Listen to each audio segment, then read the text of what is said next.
Constance Fairchild, a short story by R.E. Langell. Constance Fairchild was an ugly girl. So ugly, in fact, that people would stop and stare at her in the street whenever she was out and about in town. It wasn't as if her physical appearance carried some great deformity, such as a scar or a humpback, but something about her turned all the heads for all the wrong reasons. Personally, I never saw her as an ugly girl.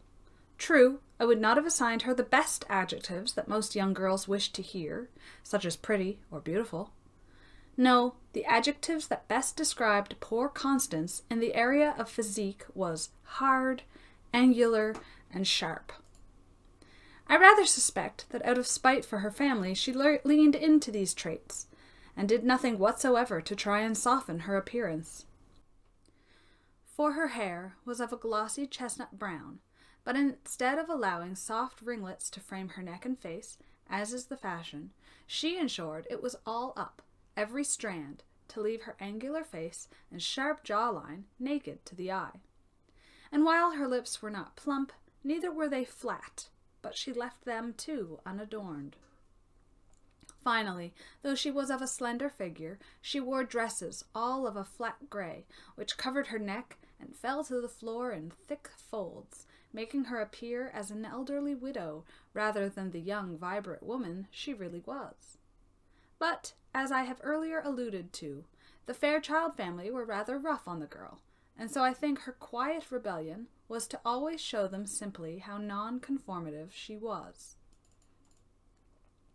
See, Mr. and Mrs. Fairchild were splendidly beautiful people. Mr. Fairchild's brown hair was almost black, with eyes to match. These characteristics in Constance were not as beguiling, but that is only because she seemed to inherit his coloring and her mother's angles. Mrs. Fairchild had a small pointed nose and an angular chin. However, she had owl-sized blue eyes and luscious blonde hair that was plaited and fell around her face in golden riglets.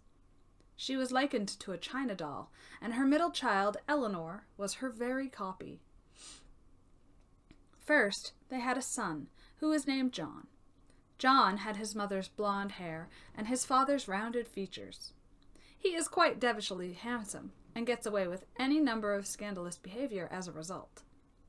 It would seem women are willing to forgive several transgresses when the man is a veritable prince to their face, despite being a rather flawed person behind the scenes. Then came Eleanor, another beautiful copy, and Mrs. Fairchild's own copy in miniature. She's a stunning creature, akin to a forest fairy or a nymph. However, her beauty is all that she boasts, for her mind is unfocused and silly. Childlike and aired out, despite the girl being in her 20th year. And lastly, poor Constance was born, and from the outset she was hated. She was a chubby baby, and was the first child to have Mr. Fairchild's coloring. Of this he was exceedingly proud, but it was not long before the baby fat began to melt, and they realized they had a goblin instead of a black beauty. His pride turned to shame, and suddenly she was being distanced, even by her very genetics in conversation. Mr. Fairchild would say she looked too much like his awful great-aunt Ilia, a woman whose photo was never produced for the comparison. And while the family took to taking pot-shots on the poor creature for her wardrobe and appearance, the little girl bloomed into an intelligence that the rest of her relations could only hardly match. As it happens, due to the family's value on physical beauty, it was determined early on that Eleanor and John would marry well and early, but that Constance would be denied the opportunity until much later. Though they joked that no one would engage her anyway, Constance was to hold the duty of the caretaker to her parents when they got old. On the slim chance that someone did wish to engage her in marriage, it would be acceptable so long as she did not neglect her duties. The man was not of poor standing, and as long as she was not engaged before her sister. This last rule being created as a safeguard against Eleanor's delicate female feelings. Quite monstrous. And when I was privy to the details, I was so disgusted that I quite stayed away from their manor home for quite some time.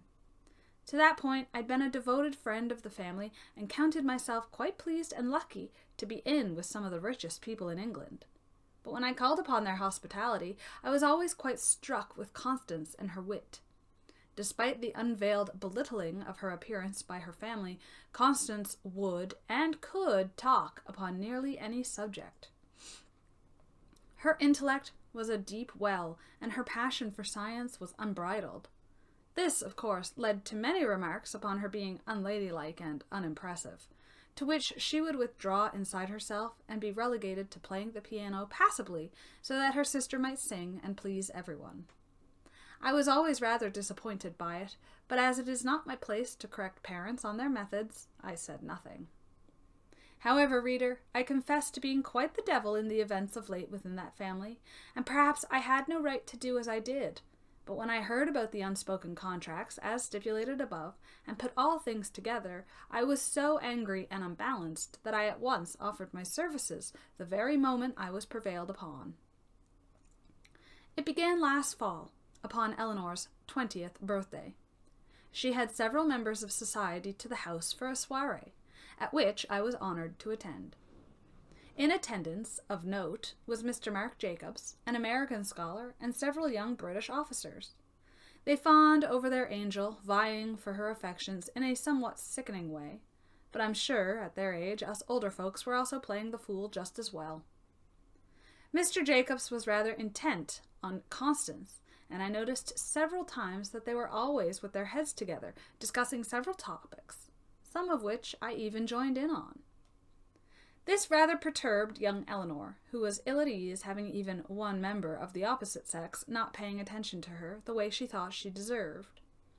Soon, and over the course of the next few weeks, events would occur where Eleanor would practically dash herself all over the young doctor-to-be, as he had chosen his focus by this point. Constance would relegate herself back each time the elder sister butted in. She would drag him away to dance, or to listen to her sing, or to play cards. The obliging young man would go, much to the chagrin of the other young men who sat upon Eleanor's strings. Quite by accident, one day in town, I happened across Mr. Jacobs as I was passing to the post office. He caught me up by the arm and asked for my ear. He seemed vexed and asked me which trait I would prefer, intelligence or beauty. Being of a keen mind, I knew at once of what he was speaking, and responded that he had to decide those things for himself, but that personally I was far more interested in intelligence, as over time it only sharpened, whereas beauty faded. He seemed to be in agreement, and clapping me on the shoulder, walked away. Later that day is when I found out about the rules the Fairchilds had around Constance. For once again I ran into Mr. Jacobs. Only this time he was distraught and drinking away his frustration. He had been to the manor and had asked Mr. Fairchild to marry Constance. Mr. Fairchild was so surprised that he floundered for a moment before denying the application. He explained the reasons as I have laid them out above, and quite put the young man off his balance. Constance was 18, and of an age where marriage would have been ideal by most family standards. But he went away with Mr. Fairchild telling him that he could marry Eleanor, as they seemed to get on rather well. But Constance was off limits until she was at least in her 30s. The poor young woman wasn't even consulted in the affair. As it happened, I had an event to attend at their home the very next evening, and I arranged myself to be suddenly unavailable. I let this go on almost to the detriment of my social life at the time. Finally, they threw a ball, and I knew that all the people would be in attendance. Mr. Jacobs had been reportedly lurking around the younger people's functions, moodily holding on to Eleanor's tiny waist, while mooning over Constance. But in my estimation, Constance had seen none of these glances, nor picked up on them, as her social graces were stunted by the years of reclusiveness that she'd been forced into. Sure enough, he fell into his pattern at the ball, being thinly rude to Eleanor, while looking sulkily at Constance. The family intervened each time he attempted to approach the girl. Silently furious behind my smile, I went to Constance and congratulated her on her birthday, which had passed by some weeks ago without a fuss. She was now 19 and looking older than ever. With a smile, she quoted some passage which imparted thanks also while conveying a deep sense of sorrow, and I got the idea into my head that she didn't intend to see her 30s, perhaps not even her 20s. This sent me reeling to ensure her that life could work out and that perhaps even love was closer than she knew. To this last I received a bone-chilling laugh, and her glance went furtively to Mr. Jacobs. "I've dreamt once. Never again." Her face was impassive, even when her sister caught her eye and gave her a mocking gesture in return. "But you do not understand," I rushed.